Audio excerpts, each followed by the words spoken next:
Iran के जहाज को कब्जे में लेने के बाद अमेरिकी ऑपरेशन के बाद चीन ने भी चिंता जताई है। चीन ने कहा है कि वर्तमान स्थिति नाजुक दौर में है और उम्मीद है कि संबंधित पक्ष युद्ध विराम समझौते का पालन करने के लिए जिम्मेदार तरीके से कार्य करेगा। दरअसल चीन लगातार अमेरिका के इस बढ़ते सैन्य कार्रवाई को लेकर या फिर डिप्लॉयमेंट को लेकर चिंता पहले भी जाहिर कर चुका है। चीन भी लगातार ये कह रहा है कि जिस तरीके से कार्रवाई की जा रही है ये निश्चित तौर पर बहुत ज्यादा चिंता का विषय है। हमारे साथ हमारे सहयोगी अशरफ वानी जुड़े हैं। अशरफ, ये बात तो तय है कि देखिए जिस तरीके का पोस्टर अमेरिका कर रहा है, जहां एक बार पहले भी आपको याद होगा कि पहले राउंड की बातचीत जारी थी, तब 2 डिस्ट्रॉयर्स भेजने की कोशिश की गई थी, फिर ईरान ने अपने ड्रोन्स को भेजा था, परिस्थिति बदल गई और एक बार फिर से जब बातचीत का दूसरा राउंड चल रहा है तब अमेरिका की तरफ से एक टैंकर को, एक शिप को सीज करने की बात कही गई, उसका वीडियो जारी किया गया और जिसको लेकर चीन भी नाराजगी जाहिर कर रहा है। क्या यह समझा जाए कि अमेरिका दोनों पैरेलल लाइंस के ऊपर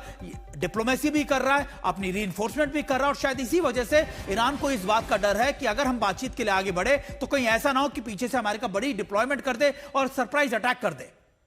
बिल्कुल सुमित, और दरअसल अगर हम जिस जहाज को सीज किया है अमेरिका ने, वो तो चाइना से ही लौट रहा था। चाइना में क्रूड ऑयल छोड़कर जो है ये जहाज अब वापस जो है पोरबंदर, जो ये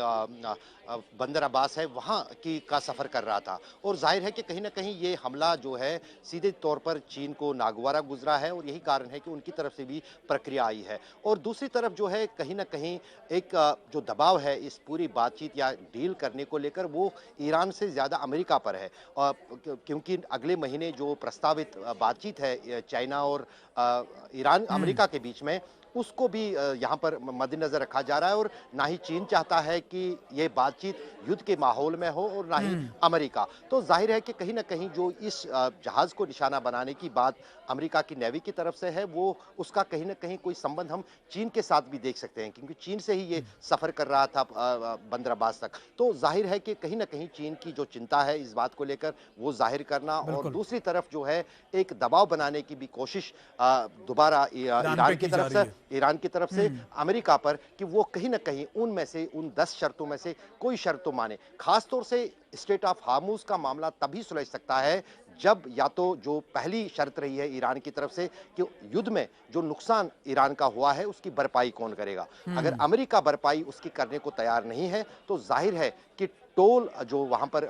ईरान ले रहा है उससे अमेरिका को रोकना काफी मुश्किल होगा और उस पर कोई भी जो है समझौता ईरान करने को तैयार नहीं। बिल्कुल अशरफ, ऐसा ही लग रहा है, क्योंकि देखिए ब्लॉकेट तो कर दिया गया लेकिन ईरान की तरफ से साफ तौर पर अपने आर्थिक नुकसान की भरपाई को लेकर भी बातें बहुत प्रमुखता से रखी जा रही है। वैसे तो हॉर्मुज का संकट युद्ध की शुरुआत से ही तैयार हो गया था 28 फरवरी से, लेकिन बीते 3 दिनों में हॉर्मुज पर काफी कुछ हुआ है। आपको बड़ी स्क्रीन पर लिए चलते हैं और आपको एक बार फिर से बताने की कोशिश करते हैं कि इन 3 दिनों में ऐसे कौन कौन से घटनाक्रम हुए, ऐसी कौन कौन सी चीजें हुई हैं जिसे माना जा रहा है कि देखिए चीजें बहुत जल्दी से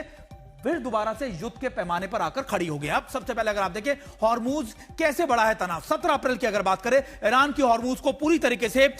खोलने की घोषणा कर देने के बाद, यानी अरागची ने जो ट्वीट किया था उसके बाद 17 तारीख को लगा कि परिस्थितियां ठीक हो रही है। अरागची ने कहा कि देखिए पूरी तरीके से खोलने की घोषणा की गई और उसके बाद 18 अप्रैल को एक दिन बाद ही ईरान ने दोबारा से हॉर्मुज को बंद कर दिया। इसी बीच यह हुआ कि अमेरिका के राष्ट्रपति की तरफ से कहा गया कि हमारी वजह से हॉर्मुज खुल गया है और अब यहां पर सिर्फ और सिर्फ अमेरिका का दबदबा या अमेरिका की आप कह सकते हैं जो प्रेजेंस होगी वो यहां पर होगी। अब 18 अप्रैल को 2 भारतीय जहाजों पर IRGC ने फायरिंग की। हालांकि ये कहा गया कि ये वार्निंग शॉट से और ये कोशिश की गई क्योंकि जब ये जहाज बहुत तेजी से टैंकर्स आगे बढ़ रहे थे तो इन टैंकर्स को रोकने के लिए ये कार्रवाई की गई। 19 अप्रैल को अमेरिकी नौसेना ने ईरानी जहाज पर की थी फायरिंग और आपको बता दें कि अमेरिकी नौसेना ने भी ईरान के शिप्स पर, उनके टैंकर्स पर अटैक करना या फिर उनको आप कह सकते हैं उन पर शॉट्स करना, उन पर फायर करना शुरू कर दिया। 19 अप्रैल को अमेरिका ने ईरानी जहाजों को कब्जे में भी ले लिया। आपको बताएं यही वो कार्रवाई थी जिसके बाद अब दूसरे राउंड की बातचीत बहुत ज्यादा विफल होती हुई नजर आ रही है। अभी भी संभावनाएं ना के बराबर है कि देखिए शायद अमेरिका और ईरान एक बार फिर से आमने सामने टेबल पर बैठे और बातचीत का दौर, दूसरे राउंड की बातचीत का दौर आगे बढ़ सके।